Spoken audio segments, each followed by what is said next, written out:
Hello once again, and welcome to A River Between Chaos and Zen, the poetry podcast of Creative Actors Lab. My name is Max, and on behalf of my wife Kelly, I'd like to say hello to episode number 3. Poem I wanted to share today is, I have not read this poem in decades, but I saw an interview recently.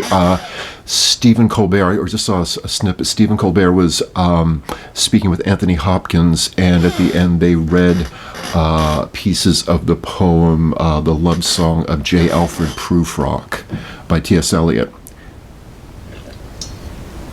I've not read this poem in a bazillion years, and the reason I wanted to share it is I actually remember one of the first plays I ever did in college was a play called Private Wars by James McClure.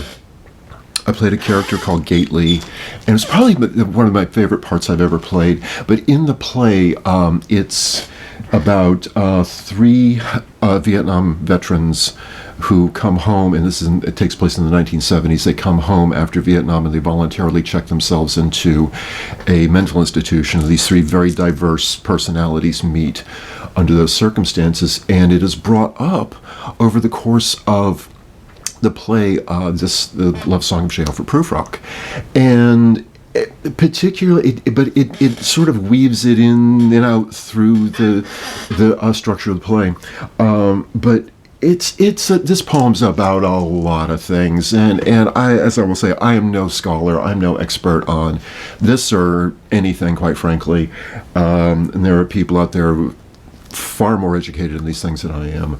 And so, if I may digress, if I misspeak of any of this in this particular episode or anything, please feel free to correct me. Conversation is always encouraged here. So, anyway, we were doing the play Private Wars, and it brings up J. Alfred Prufrock, and there's a line in this later on that says that he is afraid to eat a peach, and there's a lot of metaphor and greater inferences than just being afraid to eat a peach, and it's about not being afraid to live life, amongst many other things. But it was a very emotional play, and to this day, it's still very close to my heart. You hear my voice crack now, but. I remember we were in rehearsal one day, and we were just discussing and getting notes and all this type of thing, and one of the other actors, very passionate young man, he goes, I just want to tell him, eat the goddamn peach. Just don't be afraid, eat the goddamn peach. And I love that. So, without further ado, The Love Song of J. Alfred Prufrock, T.S. Eliot. And without further ado, technical issues notwithstanding, The Love Song of J. Alfred Prufrock by T.S. Eliot. Let us go then, you and I, when the evening is spread out against the sky like a patient etherized upon a table. Let us go through certain half-deserted streets, the muttering retreats of restless nights in one-night cheap hotels and sawdust restaurants with oyster shells.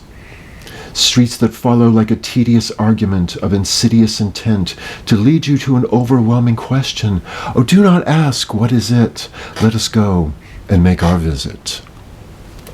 In the room the women come and go, talking of Michelangelo. The yellow fog that rubs its back upon the window panes, the yellow smoke that rubs its muzzle on the window panes, licked its tongue into the corners of the evening, lingered upon the pools that stand in drains, let fall upon its back the soot that falls from chimneys, slipped by the terrace, make a sudden leap, and seeing that it was a soft October night, curled once about the house and fell asleep. And indeed, there will be time for the yellow smoke that slides along the street, rubbing its back upon the window panes. There will be time.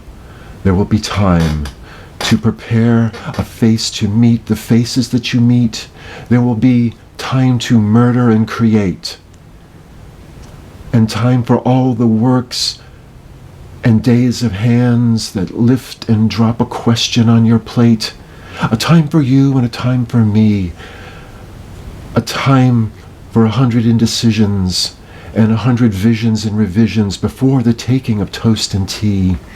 In the room, the women come and go, talking of Michelangelo.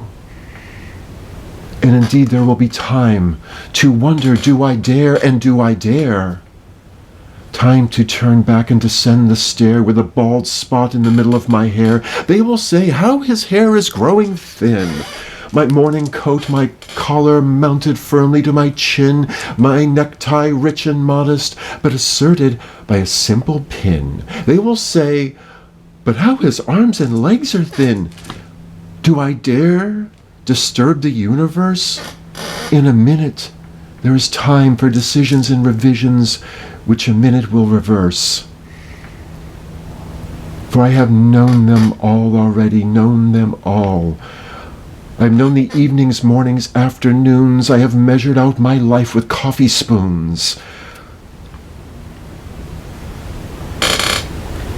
I know the voices dying with a dying fall, beneath the music from a farther room. So how should I presume? And I have known the eyes already, known them all that fix you in a formulated phrase. And when I am formulated, sprawling upon a pin, when I am pinned and wriggling on a wall, then how should I begin? To spit out all the butt ends of my days and ways, and how should I presume? And I have known the arms already, known them all. Arms that braceleted with white and bare, but in the lamplight downed with light brown hair. Is it a perfume of a dress that makes me so digress? And arms that lie along a table or wrap in a shawl? And how should I presume? And how should I begin? Shall I say, I have gone at dusk through narrow streets and watched the smoke that rises from the pipes of lonely men in shirt sleeves leaning out of windows? I should have been a pair of ragged claws scuttling across the floors of silent seas, and in the afternoon the evening sleeps so peacefully, smoothed by long fingers asleep, tired, or it malingers. Stretched upon a floor here beside you and me, should I, after tea and cakes and ices, have the strength to force the moment to its crisis? But though I have wept and fasted, wept and prayed, though I have seen my head grown slightly bald, brought in upon a platter, I am no prophet, and here's no great matter. I have seen the moment of my greatness flicker, and I have seen the eternal footman hold my coat and snicker, and in short, I was afraid. And would it have been worth it after all? After cups, the marmalade, the tea, among the porcelain, among some talk of you and me? Would it have been worthwhile to have bitten off the matter with a smile, to have squeezed the universe into a ball, to roll it towards some overwhelming question, to say, I am Lazarus, come from the dead, come back to tell you all, and I shall tell you all? If one, settling a pillow by her head, should say, That is not what I meant at all. That is not it at all. And would it have been worth it after all? Would it have been worthwhile after the sunsets in the doorways and the sprinkled streets, after the novels and the teacups, after the skirts that trail along the floor, and this and so much more? It is impossible to say just what I mean. But as if a magic lantern through the nerves in a pattern on a screen, would it have been worthwhile if one, settling a pillow or throwing off a shawl and turning towards the window, should say, that is not it at all. That is not what I meant at all. No. I am no Prince Hamlet, nor was meant to be. I am an attendant lord, one that will do to swell a progress, start a scene or two, advise the prince, no doubt, an easy tool, deferential, glad to be of use, politic, cautious and meticulous, full of high sentence, a bit obtuse and at times indeed almost ridiculous, almost at times the fool. I grow old, I shall wear the bottoms of my trousers rolled. Should I part my hair behind, do I dare to eat a peach? Shall I wear white flannel trousers and walk upon the beach? I have heard the mermaids singing each to each. I do not think they will sing to me. I have seen them riding seawards on the waves, combing the white hair of waves blown back. When the wind blows, the water white and black. We have lingered in the chambers of the sea, by sea-girls wreathed with seaweed wet red and brown, till human voices wake us, and we drown.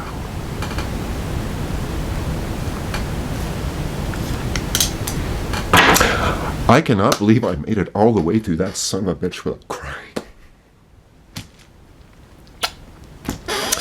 May the long-time sun shine upon you, all love surround you, and the pure light within you guide your way on. Until next time, all my love. Thank you so much for listening to our podcast. Once again, this is Creative Actors Lab, a river between chaos and zen, the poetry podcast of Creative Actors Lab. On behalf of my wife, Kelly, my name is Max. Thank you for listening. Until next time, peace.